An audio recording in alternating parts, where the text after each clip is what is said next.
retomando una vez más nuestra serie de sermones que por causas ajenas a nuestra voluntad se vio interrumpida la semana pasada. Vamos al Evangelio de Mateo capítulo 6. Evangelio de Mateo capítulo 6, vamos a leer los versículos 9 al 15. Evangelio de Mateo capítulo 6, versículo 9 al 15. Vosotros pues oraréis así: Padre nuestro que estás en los cielos, santificado sea tu nombre. Venga tu reino. Hágase tu voluntad como en el cielo, así también en la tierra. El pan nuestro de cada día, dánoslo hoy. Y perdónanos nuestras deudas, como también nosotros perdonamos a nuestros deudores. Y no nos metas en tentación, mas líbranos del mal, porque tuyo es el reino y el poder y la gloria por todos los siglos. Amén. Porque si perdonáis a los hombres sus ofensas, os perdonará también a vosotros vuestro Padre Celestial. Mas si no perdonáis a los hombres sus ofensas, tampoco vuestro Padre os perdonará vuestras ofensas. Como hemos visto ya en estudios anteriores, estas palabras del Señor Jesucristo deben ser estudiadas en el contexto de la enseñanza general de las Escrituras sobre la oración y de manera particular en el contexto de las enseñanzas de Cristo en este mismo pasaje. Para muchas personas, las palabras del Padre Nuestro, como se conoce este modelo de oración del Señor, poseen algún tipo de poder especial, de tal manera que el solo hecho de repetirlas un número determinado de veces es suficiente para obtener el favor de Dios. Pero ese concepto pagano de la oración es explícitamente condenado por nuestro Señor Jesucristo en este mismo pasaje del Sermón del Monte. Como hemos visto ya, 2 veces nos advierte el Señor aquí que debemos cuidarnos de esas nociones paganas, que no solo desvirtúan la naturaleza de la oración, sino que desvirtúan también la naturaleza misma de Dios. Versículos 7 y 8. Dice el Señor: y orando, no uséis vanas repeticiones, como los gentiles, es decir, como aquellos paganos que no tienen una visión adecuada de quién es Dios. Esos gentiles que piensan que por su palabrería serán oídos. Y Cristo vuelve otra vez y dice: no os hagáis pues semejantes a ellos, porque vuestro Padre sabe de qué cosas tenéis necesidad antes de que vosotros le pidáis. Ellos poseen un concepto desvirtuado de la deidad y por eso oran así, pero vosotros no debéis imitarlos, dice el Señor. Los paganos piensan que Dios es un ser lejano e impasible, un ser al cual debemos informar nuestras necesidades porque Él las ignora. Y lo que es peor aún, los paganos piensan que nosotros tenemos que convencer a ese Dios de que se apiade de nosotros. Y tenemos que ir delante de Él y repetir una y otra vez, una y otra vez, una y otra vez nuestras oraciones para ver si de alguna manera podemos sobornar su corazón. Pero hermanos y amigos, ese no es el Dios que se nos revela en las Sagradas Escrituras.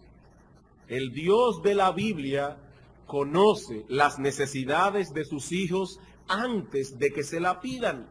Y como padre que es, está más inclinado a bendecir a sus hijos de lo que ellos están inclinados a recibir sus bendiciones. Dios está más inclinado a bendecirnos que lo que estamos nosotros inclinados a ser abiertos a recibir sus bendiciones. Dios, hermanos míos, no necesita de nuestra información. Dios, nuestro Dios, no necesita de nuestros consejos. Vuestro Padre sabe, dice Cristo, de qué cosas tenéis necesidad. Él la sabe, de hecho, mejor que nosotros mismos.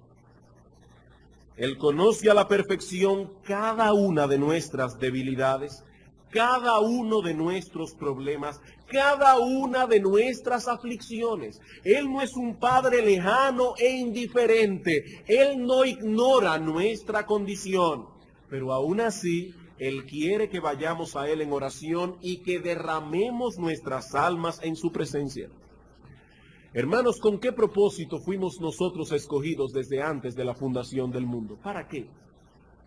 El propósito central de la redención era traernos a la comunión con Dios. Esta es la vida eterna, dice Cristo, que te conozcan a ti, el único Dios verdadero, y a Jesucristo, a quien has enviado. El Señor quiere que nosotros tengamos comunión con Él, y por cuanto Él desea que su pueblo se mantenga cerca de Él, Él ha decretado que la oración sea el canal a través del cual fluyan todas sus bendiciones. Santiago nos dice en su carta que muchos no tienen lo que desean sencillamente porque no lo piden. Pedid y se os dará, dice Cristo, porque todo el que pide, recibe. No tenéis lo que deseáis, dice Santiago, porque no pedís. La crema de las bendiciones divinas están reservadas para aquellos que la piden en oración. ¿Y saben lo más sorprendente de todo esto? Que aún Cristo estuvo sujeto a esa ley del reino de Dios. Aún Cristo, el Hijo de Dios encarnado, la segunda persona de la Trinidad, estuvo sujeta a esa ley del reino. ¿Qué leemos en el Salmo 2? Dios el Padre, hablando con Dios el Hijo, pídeme y te daré por herencia las naciones. El Mesías obtendría las naciones como herencia, pero debía pedirlas al Padre. Pídeme y te daré por herencia las naciones. Esa es la ley del reino. Y aún el Hijo de Dios encarnado estuvo sujeto a esa ley. De Cristo se dice en el libro de los Hebreos que en los días de su carne, ofreciendo ruegos y súplicas con gran clamor y lágrimas al que le podía librar de la muerte, fue oído a causa de su temor reverente. Cristo fue oído a causa de su temor reverente. El Hijo de Dios encarnado, la segunda persona de la Trinidad, tuvo que ofrecer ruegos y súplicas. Y yo me pregunto, hermanos, ¿cuánto más nosotros, que pertenecemos a una raza caída, a una raza llena de debilidades? Como decíamos en un sermón anterior, no es Dios quien necesita ser informado por nuestras oraciones, somos nosotros. No es Dios el que necesita la información, somos nosotros. Necesitamos ser informados y recordar continuamente que no somos autosuficientes y que en todo dependemos de Él. Somos nosotros quienes necesitamos orar. Es tal nuestra debilidad que ni siquiera sabemos orar convenientemente. Y es por eso que nuestro Señor Jesucristo no se limitó a impartir enseñanzas acerca de la naturaleza de la oración en los versículos 5 al 8 que ya hemos estudiado, sino que también se preocupó por dejarnos un modelo o guía para nuestras oraciones en los versículos 9 al 13. El Padre Nuestro es una especie de bosquejo o esqueleto de lo que toda oración debe ser.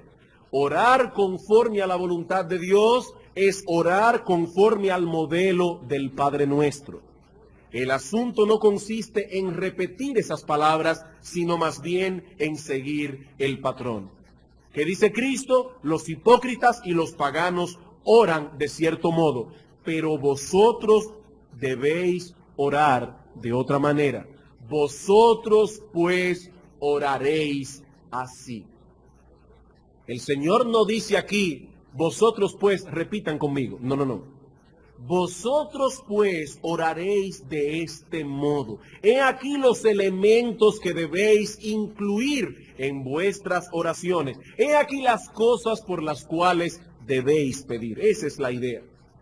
¿Y cuáles son los elementos que deben ser incluidos en nuestras oraciones? Bueno, de acuerdo con esta oración modelo, debemos comenzar con una invocación. Padre nuestro que estás en los cielos. La semana antes pasada decíamos que estas breves palabras nos invitan a detenernos, a reflexionar cada vez que vengamos delante de Dios en oración. No debemos comenzar de inmediato con nuestras peticiones, debemos comenzar con una invocación. ¿Para qué?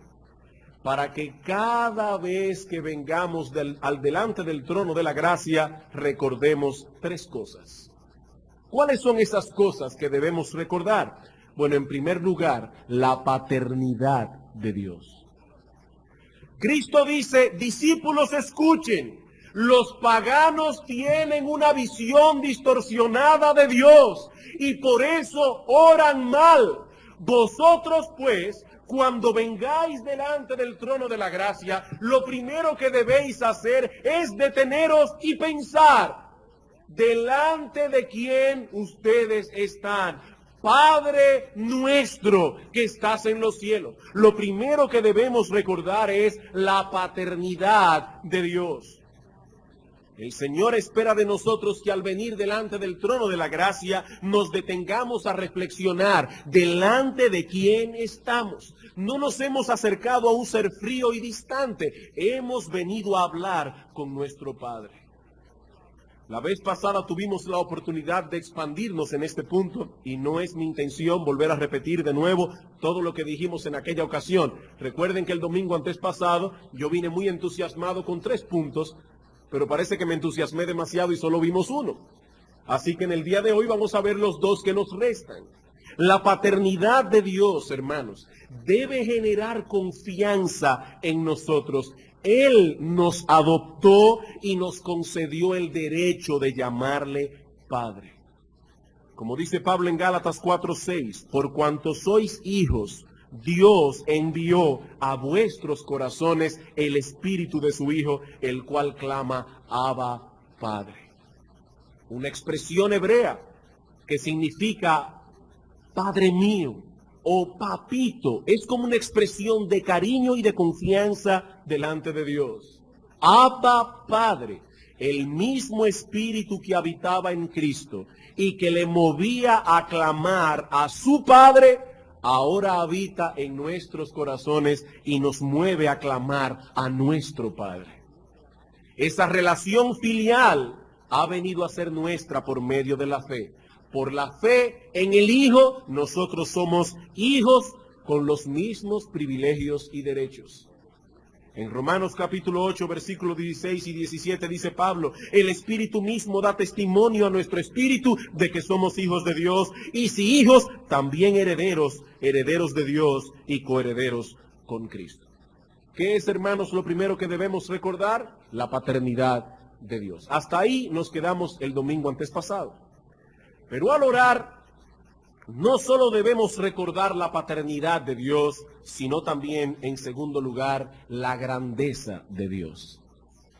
Que dice Cristo, vosotros pues oraréis así, Padre nuestro, sí, es nuestro Padre, que estás en los cielos. Padre nuestro que estás en los cielos. Él es nuestro Padre y debemos acercarnos a Él con confianza. Pero esa relación que tenemos con Él en ningún sentido atenta contra su gloria y contra su majestad. Él es nuestro Padre, pero sigue siendo Dios. Y como Dios es digno de ser adorado con temor reverencial. Él es el Padre nuestro que está en los cielos. ¿Y eso qué significa? Que nuestro Dios es un Dios santo, lleno de gloria y de majestad. Y que por lo tanto nunca debemos acercarnos a Él en una forma ligera e irreverente. En Isaías 57:15 está escrito, porque así dijo el alto y sublime, el que habita la eternidad y cuyo nombre es el Santo. Yo habito en la altura y la santidad. Hermanos, ese es el concepto que encierran las palabras de nuestro Señor Jesucristo. Padre nuestro que estás en los cielos, yo habito la altura y la santidad. Y con el quebrantado y humilde de espíritu, para hacer vivir el espíritu de los humildes y para vivificar el corazón de los quebrantados. Nuestro Dios habita los cielos. Nuestro Dios mora en la eternidad. Y aunque hemos sido adoptados por Él y podemos entrar con confianza delante de su trono, Él no ha dejado de ser Dios. En 1 Timoteo capítulo 6, versículo 15 al 17, Pablo se refiere a nuestro Dios como el bienaventurado y solo soberano, Rey de reyes y Señor de señores, el único que tiene inmortalidad, que habita en luz inaccesible, a quien ninguno de los hombres ha visto ni puede ver, al cual sea la honra y el imperio sempiterno. Amén. Como alguien ha dicho, la gracia de Dios revelada en Cristo no ha cambiado en nada el carácter de Dios. ¿Y por qué decimos esto? Porque muchos hoy día parecen pensar que Cristo trajo consigo un relajamiento de la majestad divina. Ya no estamos bajo la ley del Sinaí, con todos sus truenos y relámpagos. Ahora nos encontramos en la dispensación de la gracia y la misericordia, amparados bajo la sombra y la gracia de nuestro buen Dios. Y por lo tanto, podemos tomarnos ciertas licencias que los creyentes del antiguo pacto nunca hubiesen soñado en tomar. No, hermanos.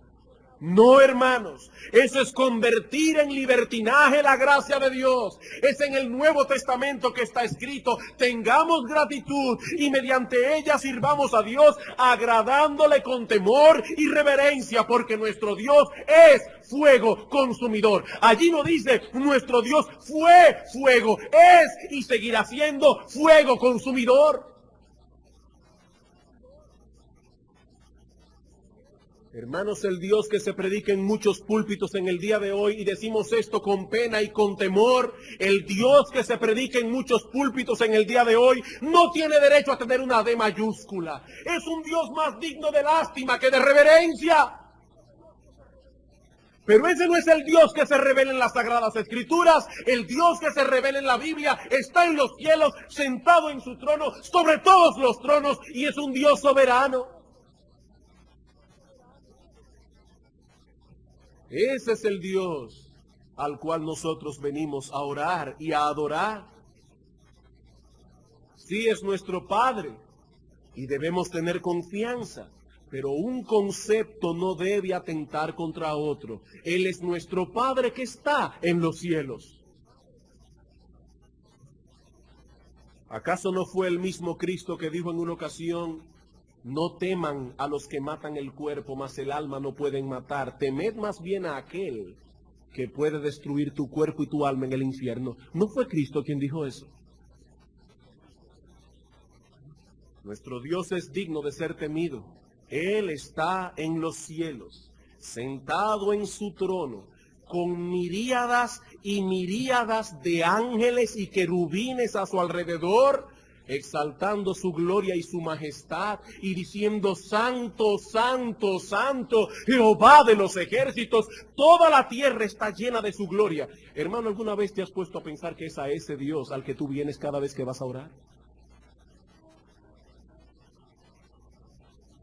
Me gusta mucho ese himno que dice: Dios está presente. Vamos a postrarnos ante Él con reverencia. En silencio estemos frente a su grandeza, implorando su clemencia. Dice que los querubines y serafines le cantan: santo, santo, santo, en su honor. Y luego el himnólogo añade: oh Señor, que nuestra voz como humilde ofrenda a tu trono ascienda. Hermanos, ¿alguna vez usted se ha puesto a pensar que las voces nuestras no dejan de ser un murmullo en el trono de Dios? ¿Saben que yo pienso que esta es una iglesia que canta fuerte? Y a mí me agrada eso. Hermanos, ustedes cantan bien, eso es bueno. Pero a pesar de eso, comparen estas voces con las voces de miríadas y miríadas y miríadas de ángeles, cuyas voces son como el trueno, que están día y noche alabando a nuestro Dios. Yo creo que eso era lo que estaba en la mente del himnólogo cuando dice: oh buen Dios, que nuestra voz, que es tan pequeña, tan débil, como una humilde ofrenda, se sume a ese trono de miríadas y miríadas de ángeles que están en los cielos. Hermanos, cada vez que venimos a orar, debemos recordar eso. Debemos recordar quién es nuestro Dios. Su paternidad no atenta contra su grandeza, sino que más bien la promueve. Dice el profeta Malaquías, el hijo honra al padre y el siervo a su señor. Si pues soy yo padre, ¿dónde está mi honra? Y si soy señor, ¿dónde está mi temor? Dice Jehová de los ejércitos.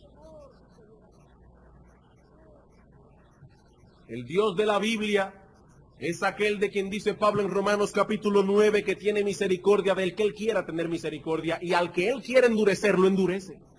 Ese es el Dios de la Biblia. No es el Dios cuya salvación está en las manos del hombre y que el pobre Dios está allí implorando a ver si el pecador le hace caso. Ese no es el Dios de la Biblia. El Dios de la Biblia tiene misericordia del que él quiera tener misericordia y al que él quiere endurecer, él endurece porque es Dios. Y hermanos, esa conciencia debe gobernarnos cuando venimos delante de Dios en oración. Dice en el libro de Eclesiastés, capítulo 5, cuando fueres a la casa de Dios, guarda tu pie. No te des prisa con tu boca, ni tu corazón se apresure a proferir palabra delante de Dios, porque Dios está en el cielo y tú sobre la tierra. ¿Recuerdan ustedes cuando Job tuvo aquella visión majestuosa de Dios al final del capítulo del libro? ¿Qué dijo él? Mi mano pongo sobre mi boca. Mi mano pongo sobre mi boca. La reverencia no debe excluir la confianza no debe eliminar la reverencia. Ambas cosas deben estar en nosotros al acercarnos a Él. John Brown nos dice en su comentario del Sermón del Monte que debemos acercarnos a Dios con un sentimiento mezclado de veneración y amor. Veneración y amor, temor y confianza. Ambas cosas deben estar allí. Hermano, medita y reflexiona antes de comenzar a orar.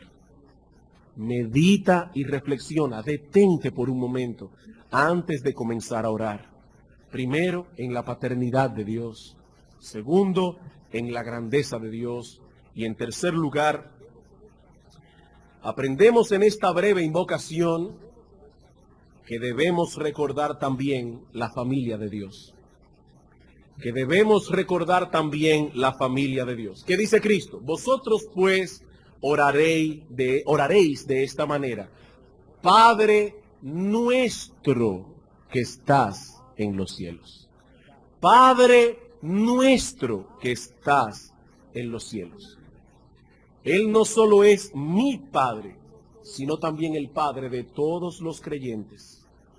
Y por lo tanto, al acercarme a Él en oración, no traeré conmigo únicamente mis cargas, mis necesidades, mis problemas, mis tristezas, mis aflicciones. No, porque Él es mi Padre, pero también es nuestro Padre. Somos miembros de una familia de santos y eso debe reflejarse en nuestras oraciones. En Romanos capítulo 12, versículo 15, el apóstol Pablo nos dice que debemos gozarnos con los que se gozan, debemos llorarnos con los que lloran. Eso es lo que significa ser miembros de una misma familia. Lo que le sucede a mi hermano me debe afectar a mí. Y si me afecta a mí, afectará también mis oraciones. Si no intercedemos unos por otros, hermanos amados, estamos pecando contra Dios. Estamos pecando contra Dios y reflejando un profundo egocentrismo que a la vez se está convirtiendo en un obstáculo para que Dios escuche nuestras oraciones. Cuando usted va delante del trono de Dios y se olvida del pueblo de Dios, usted puso una pared y Dios no lo está oyendo. Dios no lo está oyendo. Porque usted ha ido delante de su trono con un corazón lleno de pecado, con un corazón lleno de egoísmo, con un corazón lleno de egocentrismo. Y Dios no escucha esas oraciones. La Biblia dice, si en mi corazón hubiese yo incubado iniquidad, el Señor no me habría escuchado. Así que cuando voy delante de Dios en oración, no solo debo pedir por mi pan, no solo debo pedir por mi perdón, No solo debo pedir por mi liberación y mi cuidado, no. Es por el pan nuestro de cada día. Es que Dios perdone nuestros pecados. Es que Dios nos libre del mal. Esa es la oración que Dios se agrada en escuchar y que Dios se agrada en responder. Hermanos, hermanos amados, este asunto es importante. Importante. El Señor espera que recordemos en nuestras oraciones privadas que somos parte de una familia. Esa es la forma en que Él nos enseñó a orar. Un descuido en este deber está reflejando un serio problema en el corazón. El que no intercede por el pueblo de Dios está demostrando con ello una excesiva preocupación por sí mismo y una severa deficiencia en el amor a Dios. ¿Y por qué digo esto? Porque dice el apóstol Juan en 1 de Juan, capítulo 4, versículo 20, que el que no ama a su hermano, a quien ha visto, ¿cómo puede amar a Dios a quien no ha visto? Hermanos, permítanme traer aquí algunos argumentos que yo de verdad espero y oro al Señor que amarren nuestras conciencias en cuanto a la importancia de este deber. ¿Por qué debemos orar unos por otros? Les voy a dar 5 razones. En primer lugar, porque Dios lo mandó en su palabra. Porque Dios lo manda en su palabra, eso debe ser suficiente. Efesios capítulo 6, versículo 18. Luego de haber descrito la armadura del creyente, dice Pablo, orando en todo tiempo, con toda oración y súplica en el Espíritu, y velando en ello con toda perseverancia y súplica por todos los santos. Hendrickson, el comentarista, le llama a esto los 4 todos de la oración. Orando en todo tiempo, con toda clase de oración, súplica en el Espíritu, velando en ello con toda perseverancia y súplica por todos los santos. Santiago capítulo 5, versículo 16. Santiago capítulo 5, versículo 16. Confesaos vuestras ofensas unos a otros y orad. Es un mandato. Y orad unos por otros para que seáis sanados. La oración eficaz del justo puede mucho. Es interesante notar que en el texto griego, en el idioma en que se escribió el Nuevo Testamento, este imperativo aquí es un imperativo presente que podemos traducir: manténganse orando unos por otros. Santiago está pensando aquí en una iglesia específica, con hermanos específicos, con problemas específicos, a quienes pide que se mantengan orando los unos por los otros, que no desmayen en ese deber, que no se cansen de hacerlo, sobre todo cuando algún miembro del cuerpo está dolido o en aflicción. El orar unos por otros es una especie de deuda que tenemos que pagar fielmente. Una especie de deuda. En 2 Tesalónica capítulo 1, versículo 13, el apóstol Pablo dice: siempre debemos orar por vosotros. Y si yo no recuerdo mal, esa es la misma palabra que aparece en Mateo capítulo 18, cuando aquel rey llamó a sus siervos para que le pagase su deuda. Debemos, dice Pablo, siempre orar por vosotros. En una ocasión el pueblo de Israel había pecado contra Dios y fueron a Samuel, el profeta, y le dijeron: no, Samuel, ora por nosotros a Dios. ¿Saben cuál fue la respuesta del profeta Samuel? Lejos sea de mí que peque yo contra Jehová, cesando de orar por vosotros. Dice Samuel: si yo dejara de orar, yo pecaría contra Dios. Es una deuda que hemos contraído porque somos miembros de una misma familia. ¿Cuál es la razón por la que debemos orar unos por otros? Primero, porque Dios lo ha mandado. Segundo, porque ese es el patrón que encontramos en las oraciones de las Escrituras. Porque ese es el patrón que encontramos en las oraciones de las Escrituras. En las páginas de la Escritura encontramos muchas oraciones que los santos del pasado elevaron a Dios. Y esas oraciones están allí escritas en parte como una instrucción indirecta de cómo nosotros debemos orar. Y al estudiar estas oraciones notamos que la intercesión de unos por otros ocupa un lugar fundamental. Veamos rápidamente algunos textos. Romanos capítulo 1, versículo 9. Romanos capítulo 1, versículo 9. Porque testigo me es Dios, a quien sirvo en mi espíritu, en el evangelio de su Hijo, de que sin cesar hago mención de vosotros siempre en mis oraciones. Sin cesar y siempre, como si estuviera multiplicando las palabras para poder amarrar la conciencia de los hermanos. Y yo te pregunto, hermano mío, ¿tú podrías llamar a Dios por testigo y decir, Dios sabe que yo siempre en mis oraciones estoy intercediendo por mis hermanos? ¿Puedes tú hacer lo que hizo el apóstol Pablo, llamar a Dios por testigo? Efesios capítulo 1, versículo 15. Efesios capítulo 1, versículo 15 al 16. Por esta causa también yo, habiendo oído de vuestra fe en el Señor Jesús y de vuestro amor para con todos los santos, no ceso de dar gracias por vosotros, haciendo memoria de vosotros en mis oraciones. Hermano, ¿cuándo fue la última vez que tú fuiste delante de Dios porque escuchaste un buen reporte de los hermanos? ¿Cuándo fue la última vez que tú escuchaste cómo Dios bendijo a algún hermano en particular? ¿Cuándo fue la última vez que tú comenzaste a observar en la iglesia cómo algunos hermanos están prosperando en su fe y fuiste delante del trono de Dios y dijiste, oh Dios, gracias por el hermano fulano, gracias por la forma en que yo veo cómo canta en el culto, gracias, oh Dios, por la forma en que tú lo has mantenido en medio de las aflicciones, gracias, oh Señor, porque he visto cómo este hermano está creciendo y madurando en su fe?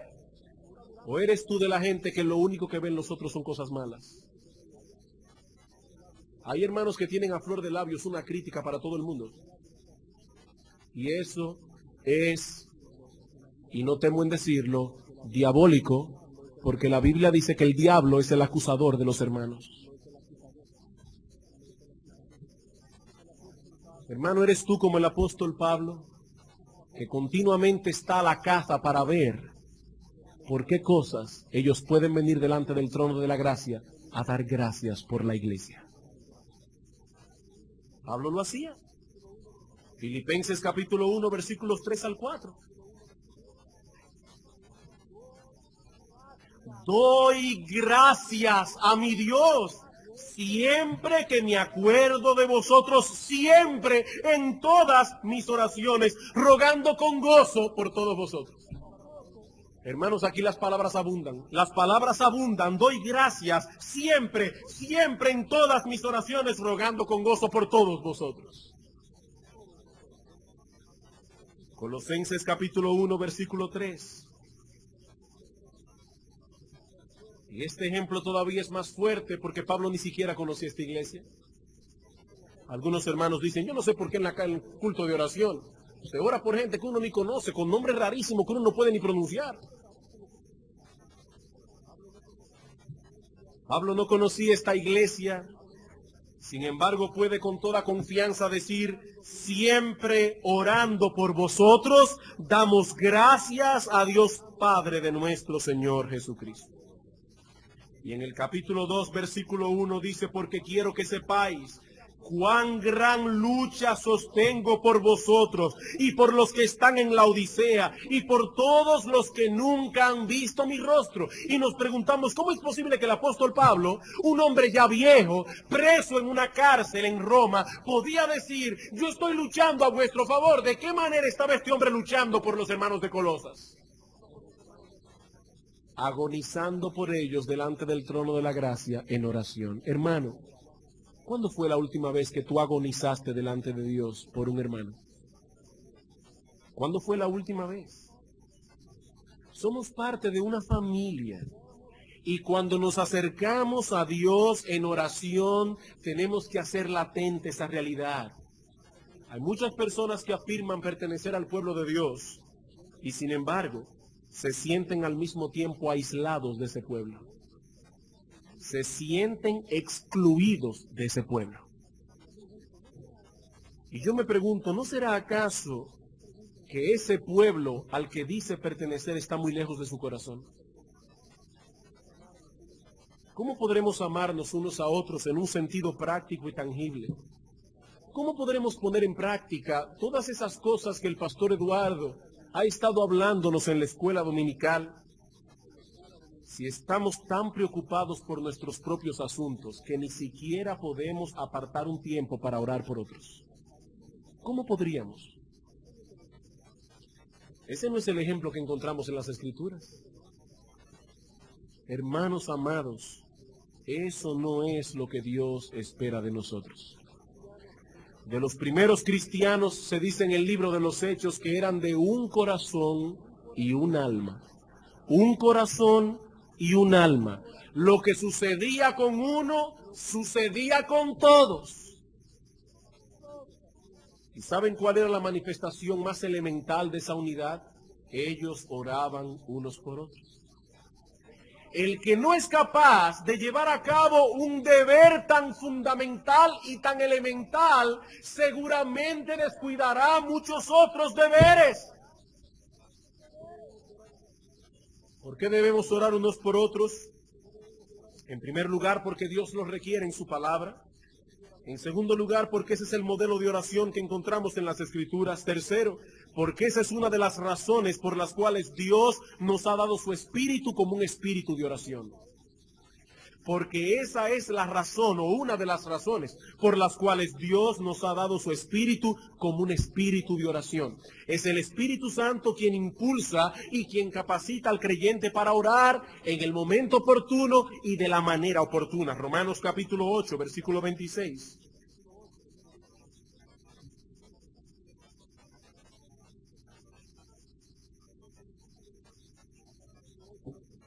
Romanos capítulo 8, versículo 26. Y de igual manera el Espíritu nos ayuda en nuestra debilidad, pues ¿qué hemos de pedir como conviene? No lo sabemos, pero el Espíritu mismo intercede por nosotros con gemidos indecibles. Yo no tengo tiempo aquí para estudiar ese texto con toda la profundidad que requiere, pero es obvio, es evidente que existe una conexión estrecha entre la vida de oración del creyente y la obra del Espíritu Santo en él. Ahora bien, todos los dones y las capacidades del Espíritu deben ser usados de acuerdo con el propósito o con la intención de aquel que los dio. Y ahora yo me pregunto, ¿cuál es el propósito por el cual Dios ha puesto ciertas capacidades y dones en el creyente? ¿Para qué las puso? Dice 1 Corintios capítulo 12, versículo 7, a cada uno le es dada la manifestación del Espíritu para provecho. Y por lo que Pablo continúa diciendo en el resto del capítulo 12, 13 y 14, no queda duda que él se refería al provecho de los demás en la iglesia. Debemos ser fieles a ese propósito, porque de lo contrario estaremos apagando al Espíritu y estaremos yendo en contra de su impulso en nosotros. La primera característica del fruto del Espíritu es el amor. El fruto del Espíritu es amor, gozo, paz, paciencia, etc. Si estamos realmente siendo influenciados por el Espíritu Santo en nuestra vida espiritual, esa influencia se manifestará mayormente en el amor que manifestamos los unos por los otros. Fue en este punto donde los hermanos de Corinto perdieron la perspectiva correcta. Ellos estaban detrás de los dones espirituales, sobre todo detrás de los más llamativos y espectaculares. Hablar en lenguas, hacer milagros, dones de sanidad. Pero Pablo tuvo que mostrarles que habían tomado por el sendero equivocado en el camino de la verdadera espiritualidad. Es el amor y no los dones espirituales la avenida por la que debemos andar si de veras queremos avanzar en nuestra vida de piedad. Y aun cuando usemos los dones que Dios nos ha dado, es el amor lo que debe primar por encima de todo, no el deseo de llamar la atención.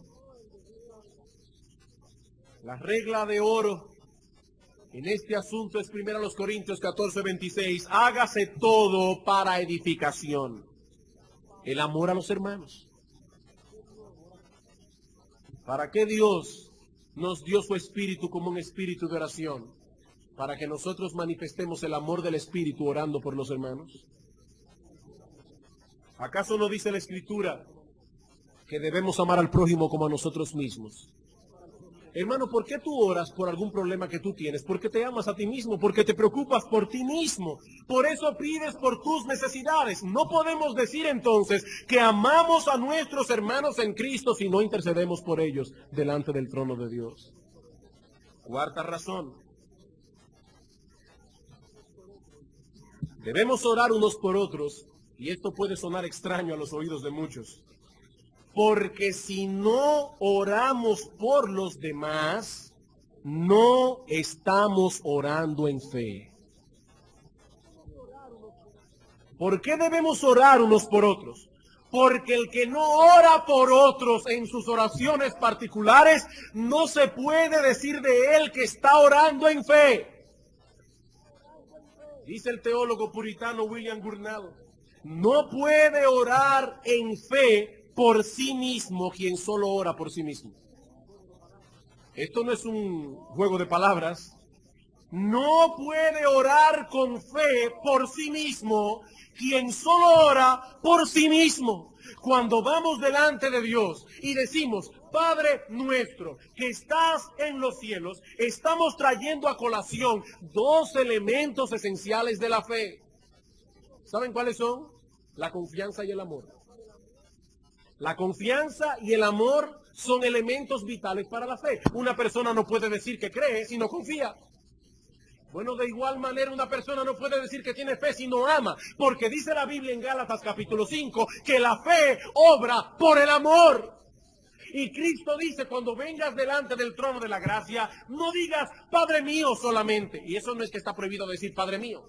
La idea es que vengas con la conciencia de que es tu Padre, pero es el Padre de todos los creyentes. Y cuando decimos Padre nuestro, estamos reconociendo que somos parte de una familia formada por otros hermanos amados con necesidades y problemas particulares por los cuales tenemos que interceder delante de Dios.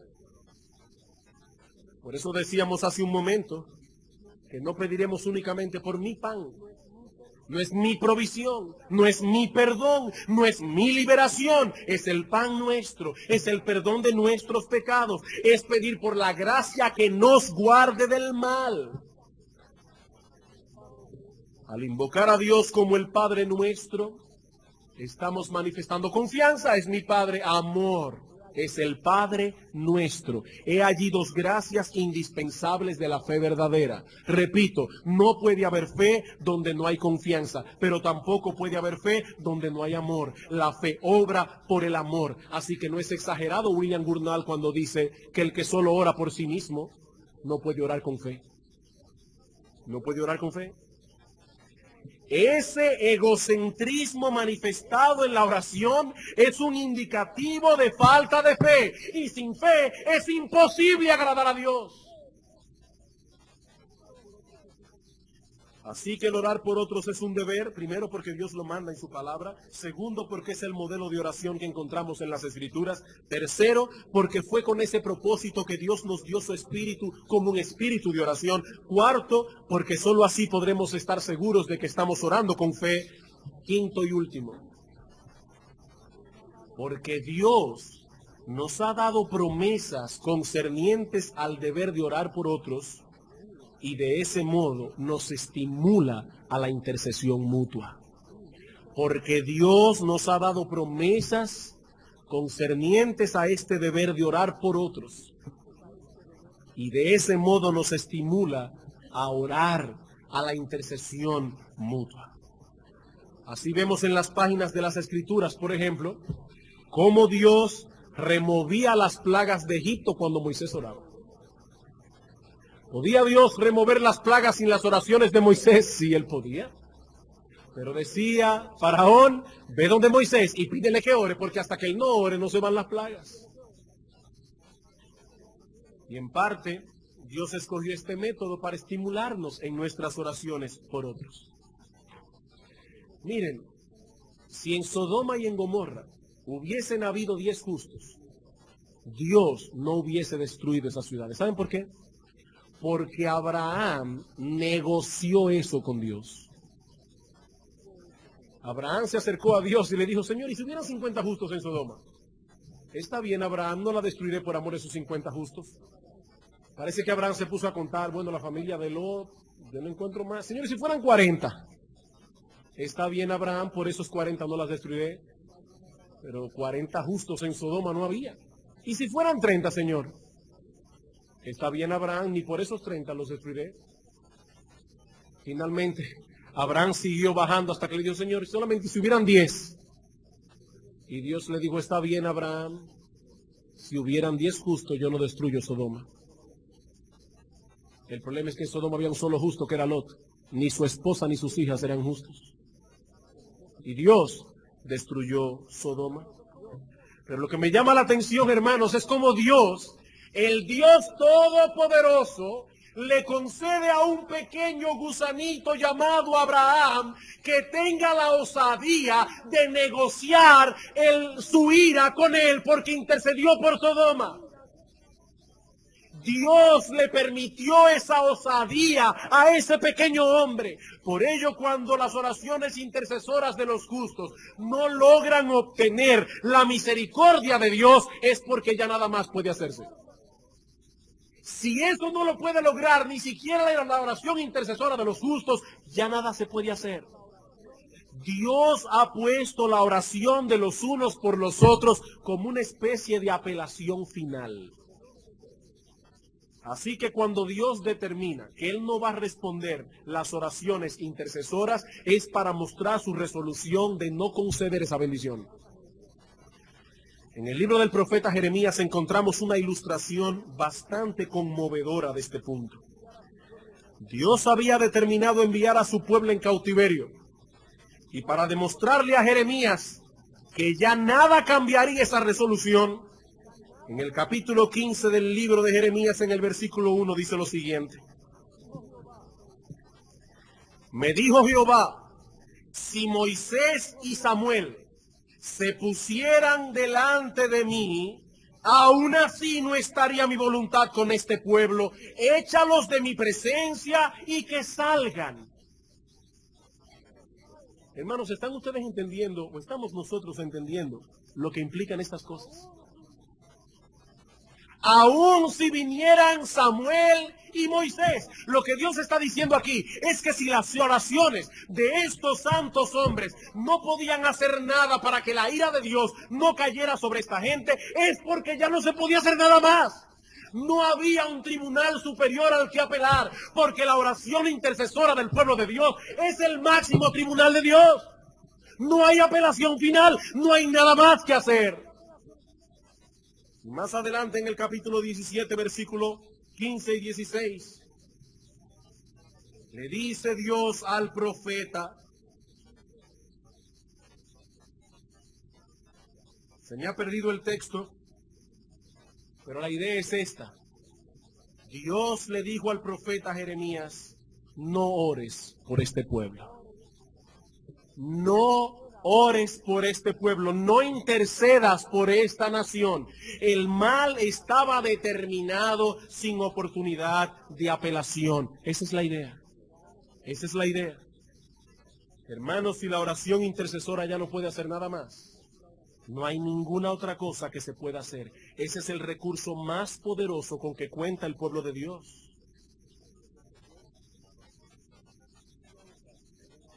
Pablo tenía tal confianza en la oración intercesora que escribiendo a Filemón desde su encarcelamiento en Roma le dice en el versículo 22 de su breve carta, prepárame alojamiento, porque yo sé, yo espero que por vuestras oraciones os seré concedido. Pablo dice, Filemón, ora por mí, que Dios me liberte y veme preparando alojamiento. Porque yo espero que por vuestras oraciones os seré concedido. Era el imperio romano que tenía preso a Pablo, y en la misma capital del imperio. Pero este hombre conocía el poder infinito del Dios al cual oramos. Y si el testimonio de la historia es correcto, Pablo ciertamente fue librado de su prisión y seguramente llegó a ocupar ese cuarto de huéspedes que Filemón le preparó. Esa confianza de Pablo en las oraciones intercesoras la vemos también en casi todas sus epístolas. Por eso Pablo no solo oraba a él por las iglesias, sino que continuamente pedía a las iglesias que oraran por él. En Romanos capítulo 15, versículo 30 al 31 dice Pablo, os ruego que me ayudéis orando por mí a Dios. En Efesios capítulo 6, versículo 18, cuando dice orando en todo tiempo, con toda oración y súplica, por todos los santos, dice en el versículo 19, y por mí, para que me sea dada palabras para predicar el evangelio como debo predicarlo. Hermanos, perdónenme que yo sea tan insistente con esto.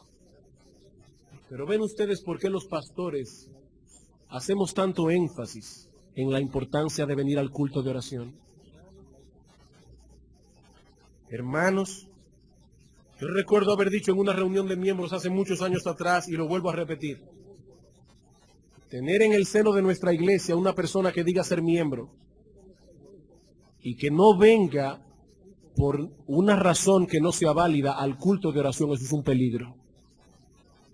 Porque eso es tener en medio nuestro a una persona a quien no le importa lo que pasa con los hermanos de la iglesia. No, nosotros no entendemos ese tipo de membresía. Nosotros no entendemos ese tipo de membresía. Uno de los requisitos para ser miembros de Iglesia Bíblica del Señor Jesucristo es asistir los miércoles al culto de oración, a menos que por una causa muy justa usted se tenga que ausentar. Porque el culto de oración es el motor que enciende la maquinaria de este ministerio. Y más aún, es en el culto de oración donde nosotros manifestamos nuestra preocupación por nuestros hermanos en Cristo. Una persona que falta al culto de oración por cualquier cosa debe revisar la realidad de su fe. Y no estoy exagerando. Debe revisar la realidad de su fe. Porque dice la Biblia que la fe obra por medio del amor. Hermanos, tenemos una carga los pastores en nuestro corazón. ¿Y saben cuál es nuestra carga? Que nosotros quisiéramos ver Iglesia Bíblica del Señor Jesucristo teniendo más familiaridad los unos por los otros. Pero esto no va a ser posible nunca hasta que no comencemos a manifestar esa preocupación en la cámara secreta de oración. ¿Cómo podremos comenzar a servirnos unos a otros? ¿Cómo podremos comenzar a visitar a los enfermos? ¿Cómo podremos comenzar a salir de nuestro grupito los domingos en la mañana para ir a saludar a las personas que vienen nuevas? Si cuando estábamos en nuestra casa ni siquiera orábamos por esas personas. Hermanos amados, nosotros estamos viviendo un siglo donde cada cual solo se preocupa por sí mismo. Nosotros estamos viviendo en un siglo de personas completamente centradas y aisladas de los demás. ¿O ustedes creen que esa cultura que se está gestando en medio nuestro no va a tener repercusiones en la iglesia? Me da pena cuando yo veo estos jovencitos por el mirador, todos con un headphone. Nadie se comunica con nadie, a nadie le interesa lo que le pasa al de al lado. Somos islas, y cuando venimos al Señor y nos arrepentimos de nuestros pecados, hermanos, tenemos que arrepentirnos también de ese aislamiento de los demás. No, Dios no quiere salvar a uno y tenerlo en una casa apartado. Hay hermanos que cuando se acaba el culto de adoración salen corriendo de este lugar, como si alguna peste los fuera a alcanzar. No, hermanos, en Hebreos capítulo 10, versículo 24 al 25 dice, no se dejen de congregar como algunos tienen por costumbre. ¿Y saben para qué? Para que nos estimulemos al amor los unos a los otros. Y Dios sabe que yo no digo esto con agrado. Yo digo esto con mucha tristeza. Así como también puedo decir con alegría que damos gracias al Señor por esos hermanos y hermanas de nuestra iglesia que siempre que hay un problema y uno acude, esos hermanos están ahí. Hermanos y hermanas, quiero estimularlos al amor y a las buenas obras. Cuando lleguemos al cielo, vosotros recibiréis vuestra corona. Porque Dios no es injusto para olvidar el trabajo de amor que hacéis por los santos. Dios no es injusto. Dios lo está viendo. Y Él ha prometido en su palabra que Él ha de recompensar hasta un vaso de agua fría que demos a un creyente sediento. Dios ha prometido recompensar hasta una gota de agua. No creas, hermanos, que nadie te está viendo. Dios te está viendo. Dios te está viendo. Y qué bueno es si toda la iglesia copiara a esos hermanos. Qué bueno sería. Hermanos, el tiempo se me ha ido. Resumiendo lo que hemos visto hoy, en estas palabras de invocación que introducen la oración modelo de Cristo, el Señor nos enseña que al entrar en la presencia de Dios, debemos hacerlo recordando tres cosas esenciales. ¿Qué debemos recordar?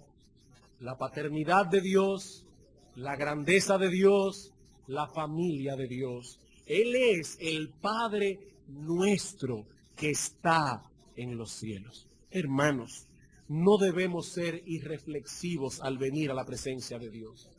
El apóstol Pablo nos dice en 1 Corintios 14:15 que debemos orar con el Espíritu, pero debemos orar también con el entendimiento. Detente a pensar antes de orar. Detente a pensar. Medita en la paternidad de Dios, en su compasión, en su cuidado, en su interés por tu bienestar. Medita en su grandeza.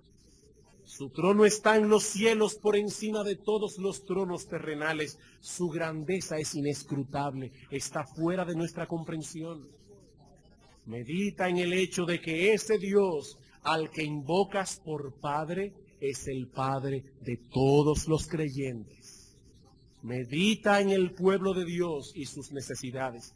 Clama por ellas como si fuesen tuyas, porque ese es el tipo de oración que nuestro Dios recibe con agrado. Hermanos, quiera Dios ayudarnos a través de estos estudios del Padre Nuestro para enseñarnos a orar y que nuestras oraciones puedan ser escuchadas con agrado delante del trono de Dios. Vamos a orar.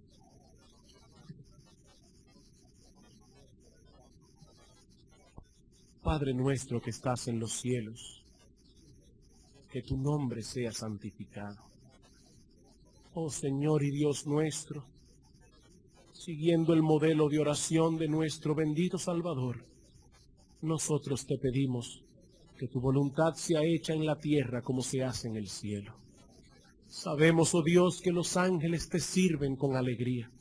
Sabemos, oh Señor, que los ángeles ministran a aquellos que son herederos de la salvación. Y ahora nosotros te imploramos que tú pongas en nuestros corazones el deseo de servirte a ti de esa manera, el deseo de hacer tu voluntad de esa manera, el deseo de obedecerte a ti como ellos te obedecen. Señor, alimenta en nosotros la comprensión de lo que significa tu paternidad. Ayúdanos, oh Señor, a acercarnos cada vez más con más confianza delante del trono de la gracia, pero al mismo tiempo impresiona nuestras almas con tu grandeza. Que nosotros podamos decir como Isaías: ay de mí, que siendo hombre inmundo de labios, y habitando en medio de un pueblo que tiene labios inmundos, han visto mis ojos al Rey. Danos, oh Dios, esa visión de tu gloria. Y por último, Señor, ayúdanos a comprender el hecho de que pertenecemos a una familia. Oh Señor y Dios nuestro, aumenta nuestro amor por ti, y que en una forma práctica y tangible ese amor crezca los unos por los otros. Padre bueno, Padre bendito, gracias por los hermanos y hermanas de nuestra iglesia en los cuales tú estás obrando en una forma tan evidente. Gracias, oh Señor, por esos hermanos y hermanas ocupados en sus trabajos y en el cuidado de sus familias, pero que siempre encuentran tiempo para servir. Gracias, oh Señor, por ellos. Ayúdanos a todos nosotros a imitarlos, pero por encima de todo ayúdanos a imitar a nuestro bendito Salvador. Ayúdanos, oh Señor, a ser como Él. Todo esto te lo pedimos en el nombre de nuestro Señor y Salvador Jesucristo. Amén.